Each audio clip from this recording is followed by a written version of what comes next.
border about this long was over there, and chances are, and it's probably the case that it was lost elsewhere. But if you find it, it's lost. Digital recorder. Digital recorder. Digital recorder. Probably not here. Much.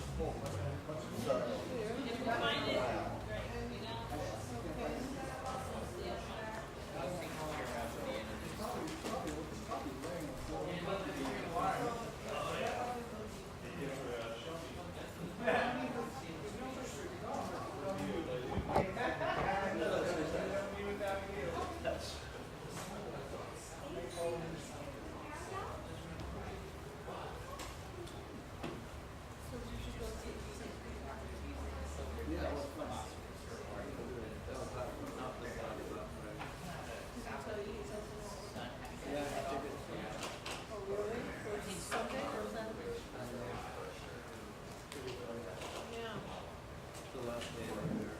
And then there's a tiki bar. No, that's on Saturday. Oh. Oh.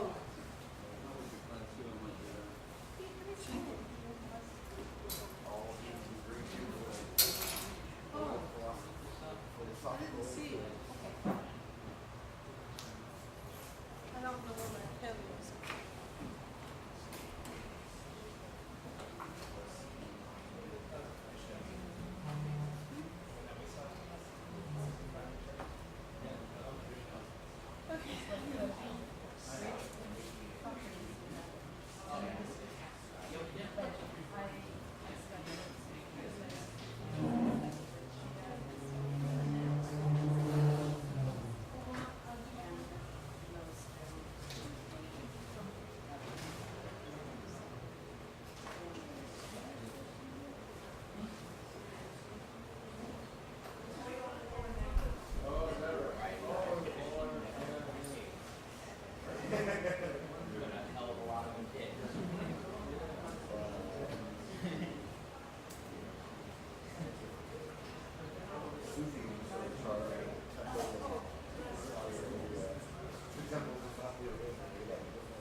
Now look here. Know what we have to do? Here. We have to talk about Disney. Would you agree that, would you agree there's such a thing as Mickey Mouse?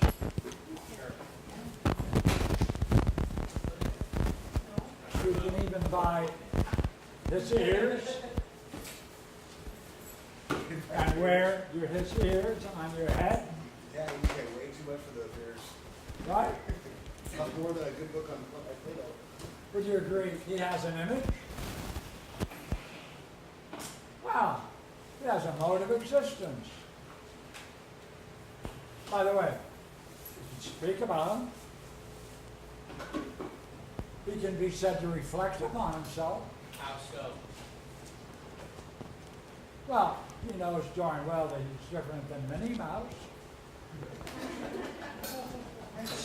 Wouldn't you say that's the cartoon author knows that he's different and not necessarily Mickey? Can we portray him in that way? Sure. Then we're giving him a mode of existence. Can you say? Yet he exists. Got pictures of him. You can make models of him. And they're both Mickey Mouse and Minnie Mouse. They're other forms of themselves. They're different than Donald Duck. Isn't that true?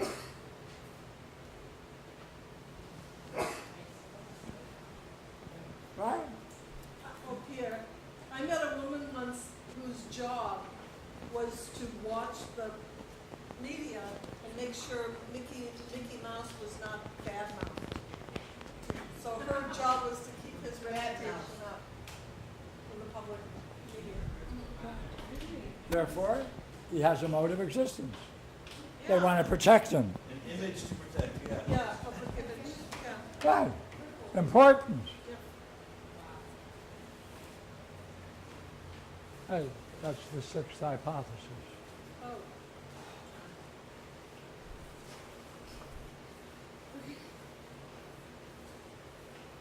That's the metaphysics of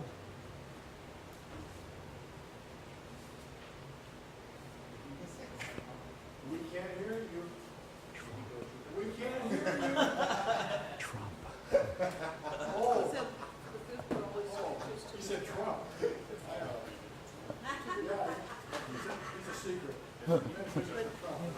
I wish it was just a cartoon. In essence, he doesn't exist. It's a caricature. He is, yeah. The image. And yeah, he's living out an image, a false image. So let's take a look.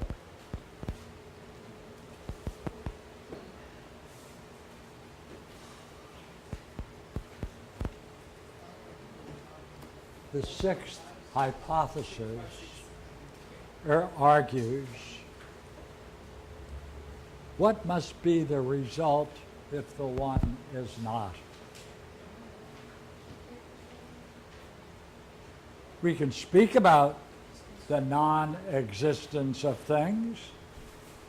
Hey, we can speak about the non-existence of things. Yes, I'm on the third paragraph. See, look.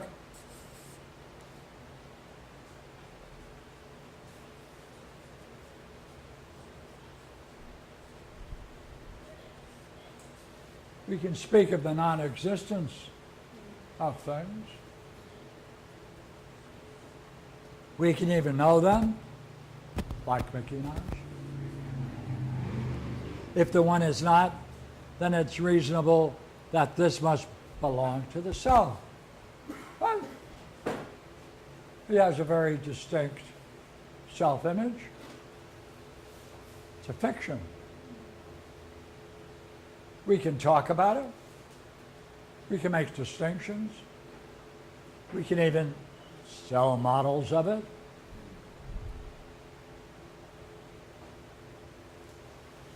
For we can have a knowledge of him and say many things about him, even though, like the one, he is not. It's really a negative.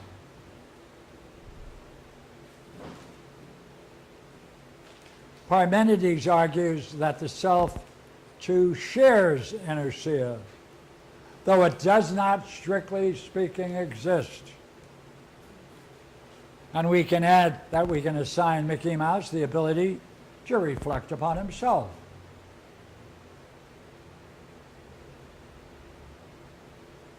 Therefore, we can end this reflection. It's reasonable that this must belong to the self. Mickey Mouse must belong to the self. It's a false image, doesn't exist. But it is reflecting on a false image of the self. There must be knowledge of the self. Hey, otherwise, you couldn't say it exists.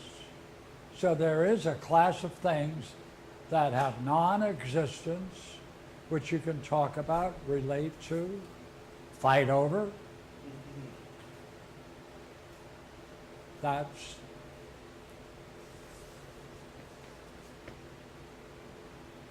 the sixth hypothesis.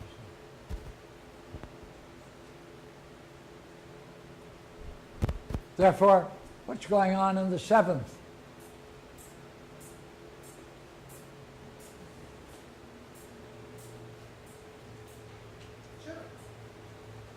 seventh hypothesis asks, what must result in relation to the self if one is not? The subject of this hypothesis can have no mindfulness or ousia, and truly in no way is. In the prior hypothesis, the self was likened to something non-existing. But here, it can be likened to the idea of square circle, since it in no way is or exists, and nothing real is present to it. Just as the self becomes with the absence of the one, and nothing real is present to it, just as the self becomes with the absence of the one. Thus he says, most certainly then, neither likeness nor unlikeness, neither in relation to the self, nor in relation to the others, will be with the self. As he gains Aristotle's agreement, he says, what follows then? Can the other beings be in any way present with the self, if none can be present with the self? Aristotle agrees, saying they cannot. In philosophical midwifery, false beliefs about the self are called the pathologos. This hypothesis represents the pure form of an idea of the self that has nothing real about it. It is the counterpart of the logos as a pathologos. That's right. Therefore, the seventh hypothesis you are familiar with.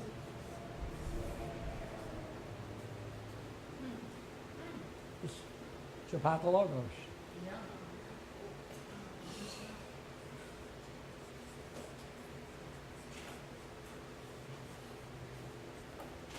Sorry, I'm shouting. Huh? Hey, Good words, good words. Yes, yes. All the best. I'm trying to watch it.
Often comes to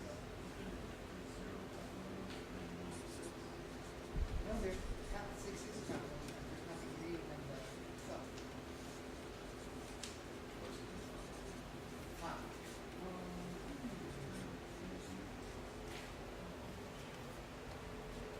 look, I'm glad you asked me. the pathologos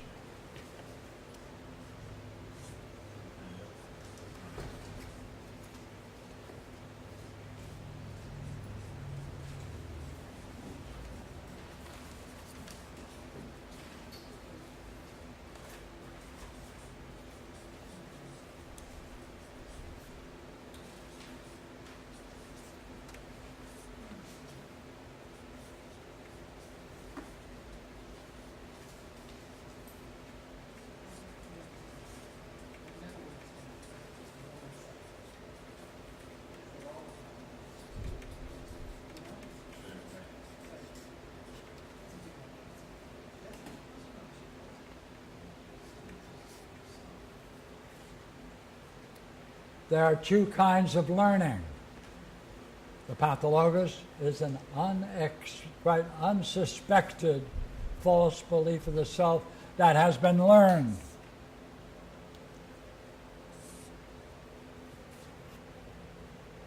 They are both subjects of learning.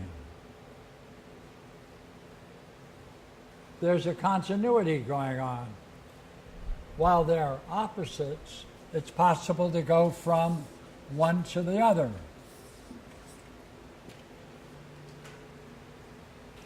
All the properties of the false idea of the self, all of those properties in a pure sense can be said to be the self, just happen to be false. That's all. There's an identity, it has a continuity, it can shape behavior, it creates a destiny of its own, all of that.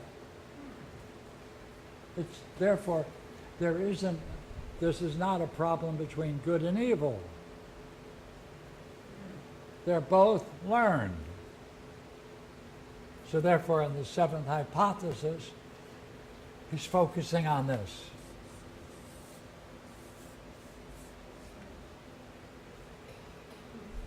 You want to compare it.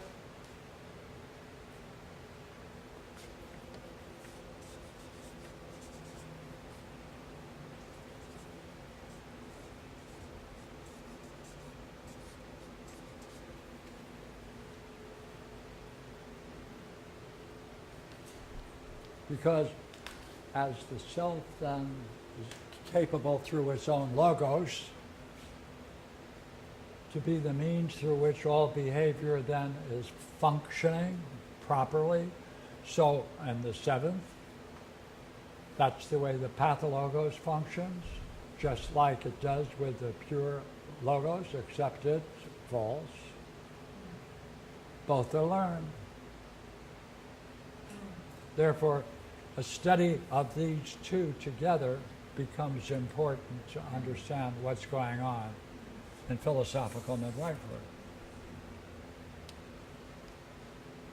Same dynamics, one conscious, one unconscious, one true, one false.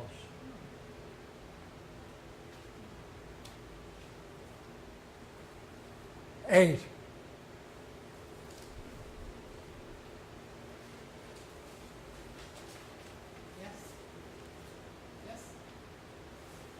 The eighth hypothesis starts with what must happen to the others if one is not. Parmenides adds to this hypothesis the comment, but if the logos is about the others, then the others are indeed other. Or do you not require that both another and the other be applied to the self? The plural aspect of this hypothesis can be grasped in our earlier image by joining Mickey Mouse with Minnie Mouse, for they here can be likened to the idea of selves. There can be an indefinite number of selves, masses of them, since they lack the idea of one. The single quality they share is that they can appear in many forms and shapes and ways of being, yet they do not have a real mode of existence, but they ultimately derive from the one. In this hypothesis, like the next, there is no direct mention of the self. See, between the seventh and the eighth, the seventh has limits. The same dynamics with the eighth is that it has an unlimited number of forms and changes and formations. So as the seventh has specific limits,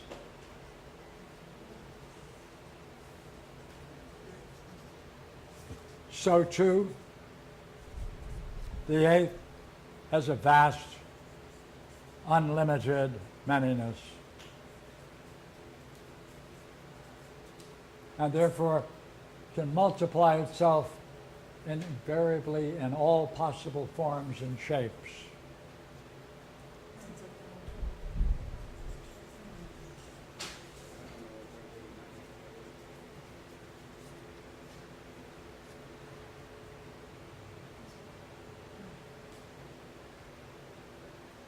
Here we are now, getting ready for the ninth. All right. The ninth hypothesis asks, what must then be to those other than the one? if the one is not. Clearly, here we have a very strict separation of the one and the others, a sharp division between them that leaves each alone and by itself. Again, the image that can describe this hypothesis is emptiness.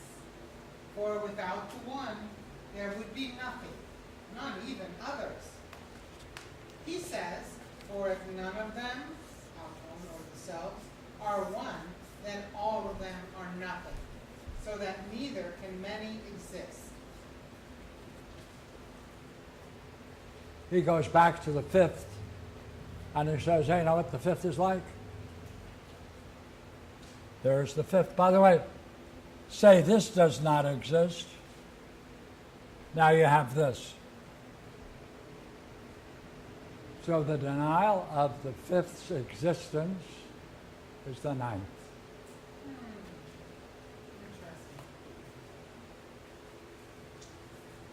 Therefore, this hypothesis is emptiness. Everything is empty. There's no shadow of the one. There's not a presence of the one. Therefore, everything is empty, no reality to it all.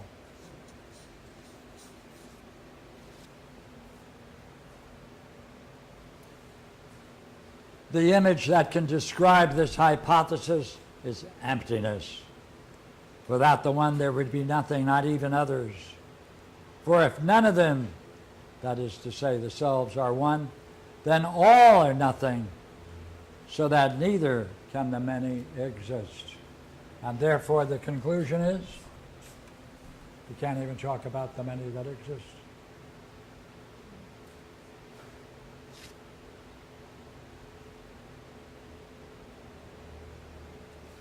Now you have to sit back and say to yourself, let's see what we started with.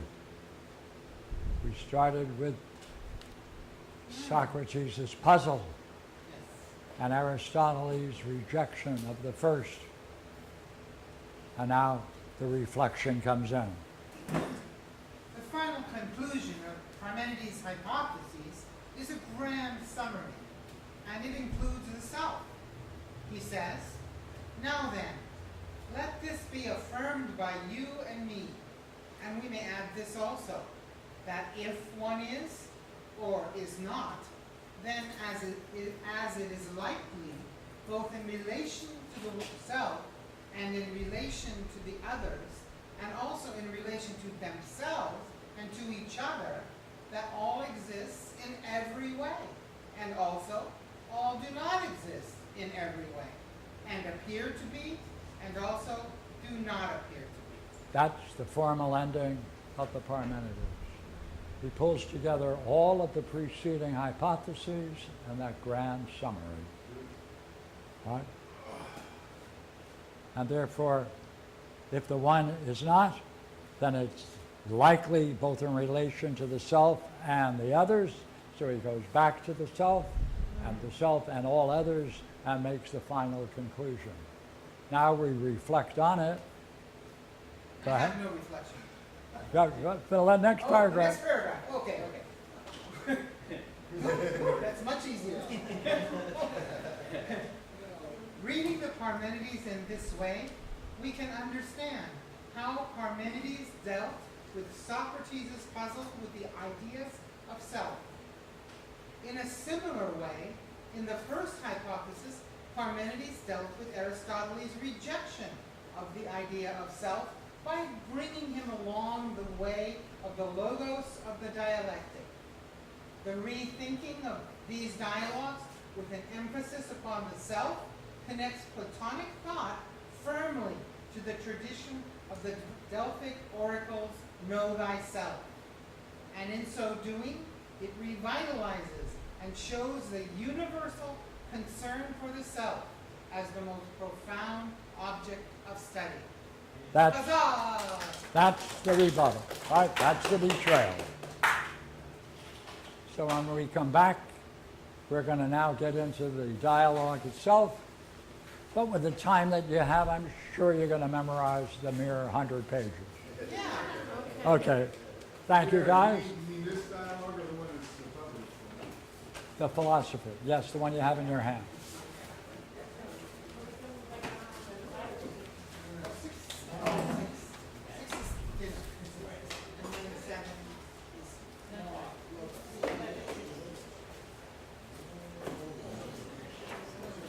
Right. This is the south.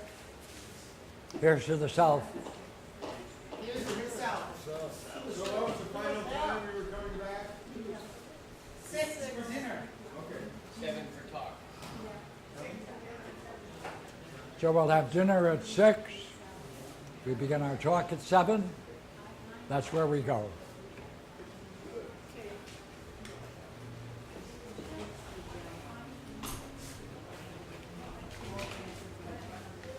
Complete. Complete? Now, one page missing. That's the same thing that was in page 18. And goes from 17 to 19 back to back. You know what I'll do? I'm gonna put this in his pen box. So Pierre, we did have the question, is there no pathologos at So all is in it the whole this? number with the